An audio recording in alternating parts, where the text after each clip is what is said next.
নমস্কার। বিদিশার গল্প পাঠের আসরে সকলকে আর একবার স্বাগত।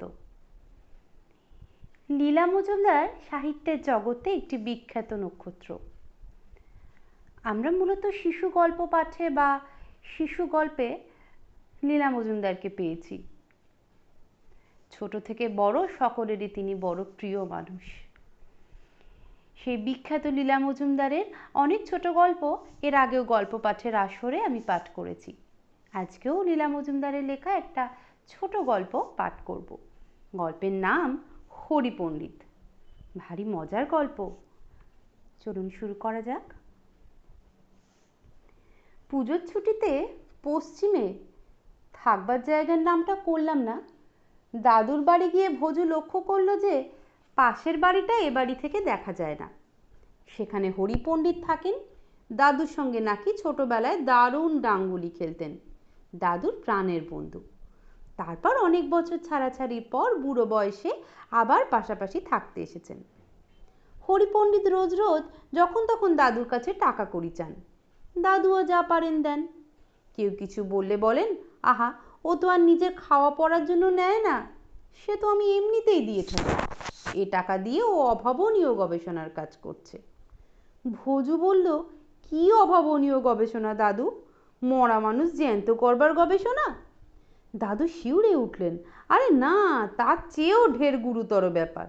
ঠিক অর্ধেক কাজ হয়েছে, বাকি অর্ধেক না হলে কাউকে কিচ্ছু বলা যায় না, বললে সর্বনাশ হবে। এ কথা শুনে সবাই হাসতে লাগলো। দাদু একটু চটে গেলেন, বললেন, তা তোরা হাসতে পারিস, কিন্তু অদ্ভুত মাথা ওর। পৃথিবীর হেন জায়গা নেই যেখানে গিয়েও গবেষণা না করেছে, খেতাব মেডেল পুরস্কার না পেয়েছে। সেসব বুঝবার মতো বিদ্যা বুদ্ধি তোদের থাকলে তবে তো। এখনো যেটা নিয়ে কামড়ে পড়ে আছে সেটা শেষ করতে পারলে পৃথিবীতে যুগান্তর ঘটিয়ে দেবে। তোদের নিউক্লিয়ার বোমা ফোমা নস্যাৎ হয়ে যাবে, অথচ সম্পূর্ণ অহিংসা। এতটুকু চিহ্ন কেউ খুঁজে পাবে না। দুঃখের বিষয়, টাকার অভাবে কাজটা শেষ করতে পারছে না। এই বলে দাদু এমনি জোরে একটা দীর্ঘ নিঃশ্বাস ফেললেন যে টেবিলের ওপর রাখা 2-3 দিনের খবরের কাগজ ফরফর করে উঠল। ভজুর মামাতো ভাই পল্টু বলল, তাহলে এখন এ দশা কেন? দাদুর কি দুঃখ, আরে তাই তো বলছি, গবেষণা গবেষণা করে গেল, চাকরি বাকরি করলো না, বিয়ে তাও করলো না। পূর্ব বাংলায় জমিদারি ছিল, সেখান থেকে টাকা আসতো, নিজে না খেয়ে পড়ে সব টাকা ঢালতো গবেষণায়। গবেষকরা তো সরকারের কাছ থেকে টাকা পায়, উনি নেন না কেন? নিতরে নিত, তাতে কোনো লজ্জা নেই, কিন্তু বছরের পর বছর কাজ করে যাচ্ছে, কোনো ফল দেখাচ্ছে না, কাউকে কিন্তু ভেঙেও বলছে না, দিয়েছে সরকার সব সাহায্য বন্ধ করে। এই বলে দাদু এতক্ষণ চুপ করে থাকলেন যে এরা বিরক্ত হয়ে উঠলে, বলো না তারপর কি হলো, গবেষণা কি অন্তত সেটুকু বলো। দাদু উঠে পড়ে চেঁচাতে লাগলেন, ও সাধুচরণ, ও নটবর, পণ্ডিত মশাইয়ের বিকেলের দুধ সন্দেশ নিয়ে এলি না? বলে পিটটান। দেখে দেখে গা জ্বলে। আধ ময়লা ছেঁড়া মতো জামা কাপড় গায়ে, এ বাড়ি থেকে 4 বেলা খাবার না গেলে উপোস, সে নাকি আবার পৃথিবীতে যুগান্তর ঘটাবে। থেকে থেকে উঁচু নিচু দুসারি দাঁত বের করে বলে, ও লাটু, তোর কাছে বড্ড ঋণী হয়ে যাচ্ছি রে, তা ভাবিস নে, সব শোধ করে দেব, তার চেয়েও ঢের বেশি দেব। আমার গবেষণার ফল পাকুক, তোর এই নাতি দুটোকে দিয়ে যাব। সঙ্গে সঙ্গে ভজু পল্টু পণ্ডিত মশাইয়ের কাঁধে ঝুলে পড়ল। বলুন পণ্ডিত মশাই, কিসের গবেষণা? আমরা রোমাঞ্চ সিরিজ পড়ি, এ ব্যাপার বড্ড ভালো লাগে, যতটুকু করেছেন ততটুকু বলুন। পণ্ডিত মশাই ঘাড় ঝাঁকে দিয়ে ওদের ঝেড়ে ফেলে দিয়ে বললেন, আহ, ঝামেলা করো না, সবটা বলতে পারলে যুগ পরিবর্তন, অর্ধেকটা বললে সর্বনাশ। ও লাটু, আমার ফতুয়াটা পাচ্ছি নে, কি জানি হয়তো। এই বলে জিভ কেটে তাড়াতাড়ি চলে গেলেন। ধাপ্পা দেওয়ার আর জায়গা পেলেন না। কিন্তু দাদু কিচ্ছু শোনেন না, উল্টে বলেন, বড়লোকের ছেলে দুর্দিনে পড়েছে, তোরাও যদি ওকে টিটকিরি দিস, আমার কিছু বলবার থাকে না। মনে হলো বেশ দুঃখিত হয়েছেন। ওরা এক একদিন সকালে গিয়ে পণ্ডিত মশাইয়ের বাড়ি দেখেও এলো, স্রেফ একটি ধ্বংসস্তূপ। পল্টু বলল, ঘাঁটলে ওর মধ্যে থেকে অশোকের শিলালিপি বেরিয়ে পড়াও বিচিত্র নয়। গবেষণা হয় গোয়াল ঘরে, সেটি আষ্টে পৃষ্ঠে বন্ধ, দরজা জানলা লোহার তৈরি, নিশ্চয়ই দাদুর খরচায়। ভেতর থেকে কোনো সাড়া শব্দ পাওয়া যাচ্ছে না, তবু কেমন যেন মনে হচ্ছিল থেকে থেকে মাটিটা কেঁপে কেঁপে উঠছে। চারপাশের গাছপালাও কেমন শুকনো পানা। তবে পল্টু বলল, বুড়ো হয়ে গাছ মরেছে, গত 50 বছর তো কেউ আর জল কিংবা সার দেয়নি। মোট কথা পাখিটাকেও চোখে পড়ল না। ওরা বাড়ি ফিরে এসে দাদুকে সে কথা বলতেই তিনি বললে, ওখানে যেতে মানা করিনি? একেবারেই নিরাপদ নয়, তখন তোদের বাবা মাদের কি বলবো বল দেখিনি। ওরা তো হাঁ, ওই শুটকো খেমো লোকটা বেড়াল দেখলে মুচ্চ যায়, ওর বাড়িতে যাওয়া নিরাপদ নয়? দাদু বলে কি? তবে মাটিটা কাঁপছিল সত্যি, হয়তো ডাইনামো চালাচ্ছিলেন পণ্ডিত। যা ক্যাবলা দেখতে ফেটে ফুটে যাওয়া বিচিত্র নয়। খুব হাসাহাসি করলো ওরা পণ্ডিতকে নিয়ে। এর পরপর কতগুলো এমন ব্যাপার ঘটলো যে কিছুদিন পণ্ডিত মশাইয়ের কথা ওদের মনেই হলো না। প্রথম দিন আদালত থেকে কজন লোক এসে দাদুকে কী সব বলে গেল। শুনে দাদু শুয়ে পড়লেন, খেলেন দিলেন না, কথাও বললেন না।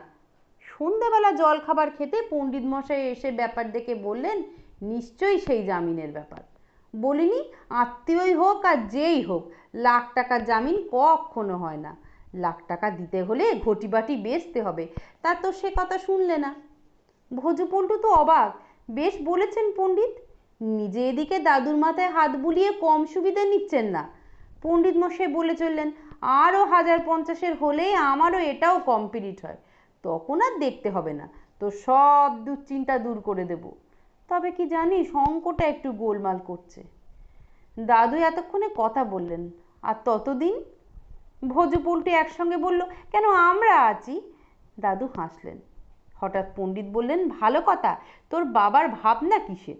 সেই কিপ্টে মামা তোর দাদা না তোকে যথাসর্বস্ব লিখে দিয়ে গেছেন, কাল রেডিওতে বলল তিনি স্বর্গে গেছেন। পণ্ডিত মশাই জলখাবার খেয়ে হাসতে হাসতে বিদায় নিলে। ভোজু পল্টু বলল, সত্যি দাদু, তোমার মামাতো ভাই তোমাকে সব দিয়ে গেছেন? তবে ভাবছো কেন?